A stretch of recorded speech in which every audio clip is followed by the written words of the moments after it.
नमस्कार दोस्तों, यह कहानी है भोलू नामक सीधे साधे किसान की, जो गरीबी में जीते हुए भी ईमानदारी से अपनी जिंदगी बसर करता था। बाबा, आज फिर चलते जा रहे हो? हाँ बेटा, हल जोतना है। बारिश से पहले बीज बो देना चाहिए, वरना फसल खराब हो जाएगी। हमारा एक ही तो सहारा है।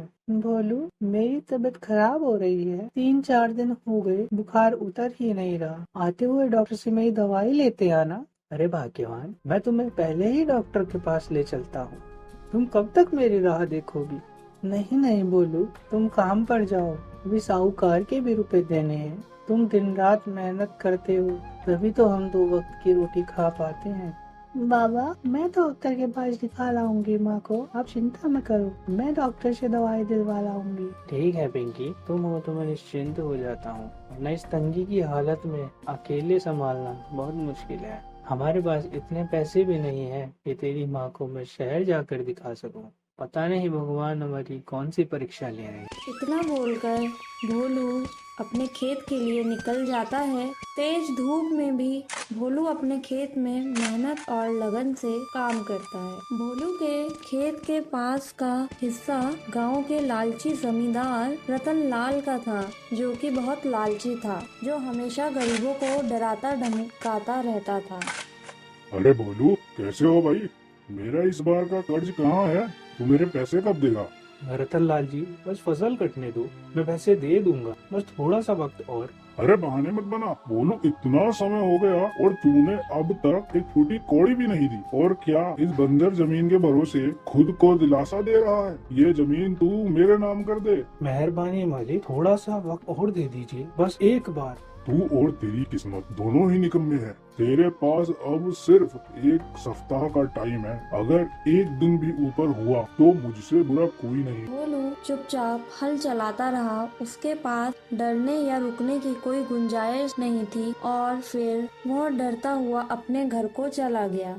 उस रात के बाद हर दिन हर रात भोलू अपने खेत में जी जान से मेहनत करता रहा, ताकि वह अपने घर की आर्थिक स्थिति ठीक कर सके और कर्जा चुका सके। एक शाम जब भोलू खेत में खुदाई कर रहा था, अचानक उसका फावड़ा किसी कठोर चीज में जा टकराया। अरे अरे, ये क्या? मिट्टी के नीचे तो कुछ है। सारे पत्थर मेरी ही किस्मत में क्या? अरे, ये तो लकड़ी का, ये तो संदूक लगता है।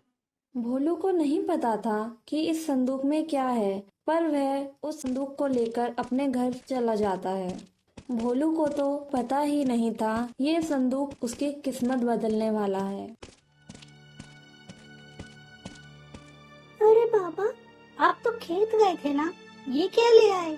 इसमें क्या है? नहीं पता बेटा, आज जब मैं खुदाई कर रहा था तो ये संदूक मेरे हल से जा टकराया। बाबा, ये संदूक वहाँ कहाँ से आया होगा? संदूक का रहस्य खुलता है। रात को भोलू ने जब अपनी पत्नी और बेटी के साथ मिलकर संदूक खोला, तो जो उन सब ने देखा, उनकी आंखें फटी की फटी रह गई। वह चौंक गए। बाबा, इसमें तो सोने के सिक्के हैं। हे भगवान, इतने सारे पैसे! ये सपना तो नहीं? बाबा, अब हम दवा भी ले सकते हैं और मेरी स्कूल की फीस हम वो भी भर सकते हैं बाबा। हाँ बेटा, पर ये रहस्य किसी को बताना मत। अब भोलू ने रतन लाल के पैसे वापस कर दिए, अपनी जमीन और घर छुड़वा लिया। रतन लाल यह देखकर चौंक गया। अरे, इस भिखारी के पास तो खाने तक के पैसे नहीं थे, अब इसके पास ये पैसे कहाँ से आए? दाल में कुछ तो काला है। दादालाल जी, आपके सारे पैसे मैंने दे दिए हैं, अब मेरी जमीन के कागज भी दे दीजिए। अरे हाँ हाँ हाँ, वही बोलू, बहुत उपकार तुम्हारा कि तुमने समय पर मेरे पैसे लौटाए।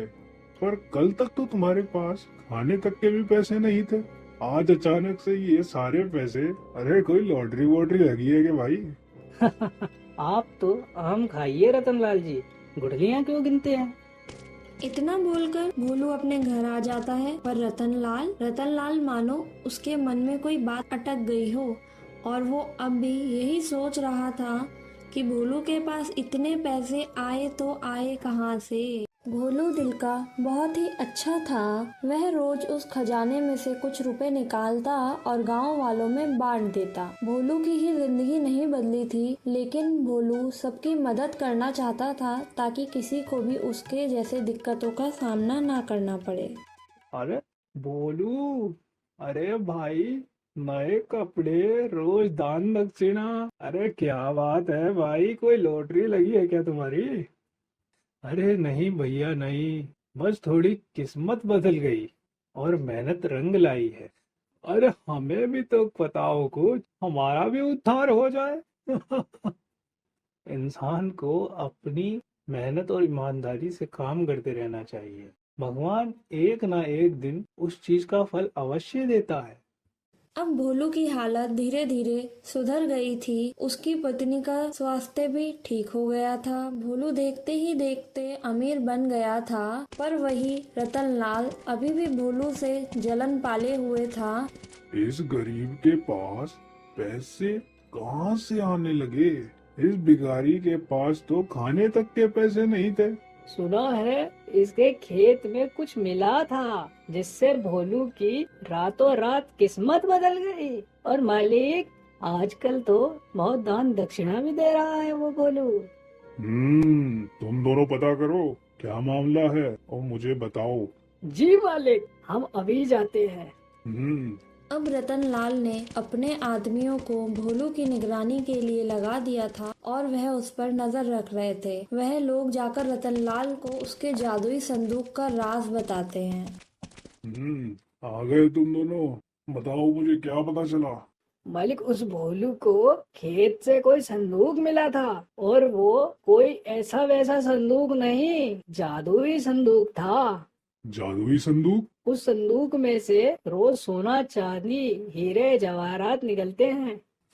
फिर तो वो संदूक मेरे पास होना चाहिए, वरना वो भोलू तो ऐसे पूरे गांव में पैसे बांटता रहेगा और फिर मेरे सारे किए कराए पर पानी फिर जाएगा। रतनलाल यह बिल्कुल भी नहीं चाहता था कि भोलू की हालत सुधरे या गांव में किसी भी व्यक्ति की हालत सुधरे, क्योंकि उससे उसका कोई फायदा नहीं था। रतनलाल ने चोरी छिपे भोलू के घर की निगरानी रखनी शुरू कर दी। रात होते ही रतनलाल भोलू के घर के बाहर पहुंच जाता है और चोरी छिपे भोलू के घर में घुस जाता है और संदूक चुराने की कोशिश करता है। अच्छा, तो ये है वो संदूक। अगर ये संदूक मेरे पास होगा तो मैं इस गांव का राजा बन जाऊंगा, राजा। अरे अरे, ये इतना भारी क्यों है? क्या है इसमें? अरे मालिक, इसमें सोने चांदी है तो भारी तो होगा ही। ये क्या? आग लग गई? अरे अरे, कौन है वहाँ? रुक जा। रतनलाल डर गया और वहाँ से तुरंत भाग खड़ा हुआ। अगले दिन चोरी का खुलासा होता है। अरे रतनलाल, क्या हो गया? सुना है उसने भोलू के घर चोरी करने की कोशिश की थी। बताओ क्या जमाना आ गया है, साहूकार लोग भी चोरी करेंगे तो हमारे घर क्या ही होगा। गांव में बात फैल गई कि चोरी रतनलाल ने की थी। सब रतनलाल की हालत देखकर हैरान थे। बाबा, सब कह रहे हैं कि आप जादूगर हो। आपने अपने जादू से रतनलाल को सबक सिखा दिया। बेटा, ये सब उस संदूक का जादू है, मैंने कुछ नहीं किया। भोलू को अब यकीन हो गया था कि जो संदूक उसे मिला है वह कोई आम संदूक नहीं है और अब उसका संदूक कोई चोरी नहीं कर सकता।